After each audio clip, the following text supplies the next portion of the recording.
celebrating American craft beer this Oktoberfest. I'm Jill Horner. This is Comcast Newsmakers.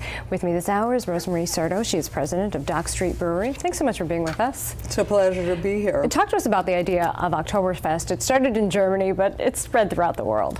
It spread throughout the world, and it was initially a celebration of local pride. And so all the townspeople throughout every town would celebrate their beer and their music because that's what was the pride of the town. And each beers in Germany and now in America all have little pockets of great breweries and beer drinkers.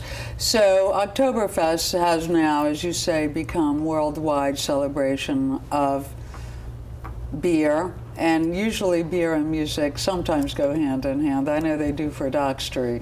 So let's focus a little bit on this idea of craft beer and small breweries, because this is something that we've really seen not just in Philadelphia, but throughout the country. Why are they becoming so popular? I think it goes back, it harkens back to Americans starting to make things again, artisanal things. I think it started with, making great coffees, great breads, and the next thing, of course, was to make great beer.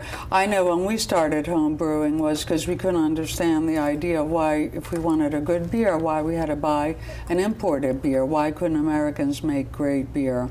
So that, to me, was the beginning. I know that's why we started in 1985 to make beer.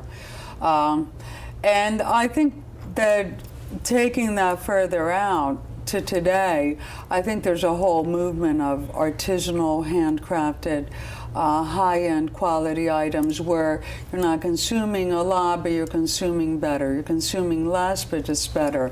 And the whole buy local, buy regional, buy American is very important to Dock Street, and I think it's getting a bigger ear in everyone's life, that if you support your local, regional American, then it's healthy for the economy and for the cultural well-being of all of us who live here in the U.S. And I think that's part of the growth of the craft movement. And you said the connection between beer and music has always been there from the Oompa music of some of the Oktoberfest we think of in Germany. But you're having a little more modern American twist on that coming up on October 3rd.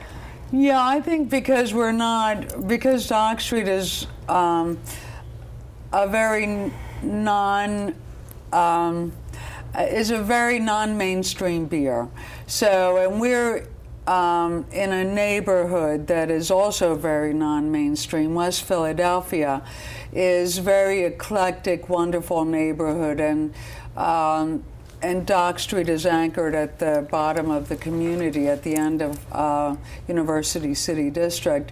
I go in to Dock Street and see a mixture of young, old, Asian, white, black, Latin, and it just boggles my mind because I think it's a utopian model for the way all Americans should be, and that's what we're going to be celebrating, is this amazing neighborhood with amazing beer and music. And the thing with music and the connection with Dock Street and music is that the music that's in West Philadelphia is very progressive and also very not mainstream, a very counterculture. So there's like an intrinsic relationship between Dock Street and the local musicians, just because we're always, all of us, pushing the envelope all the time. And just a few seconds left. This is happening on the 3rd of October at 2 p.m. It's a free event, but you're asking people to bring a book as their admission. Yes. The books are going to be donated through through Bars, which is a local organization in West Philadelphia that brings books to prisoners for a reading material. All right, thank you very much. It's my pleasure. We've been talking with Rosemarie Certo. She is president of Dock Street Brewery. I'm Jill Horner.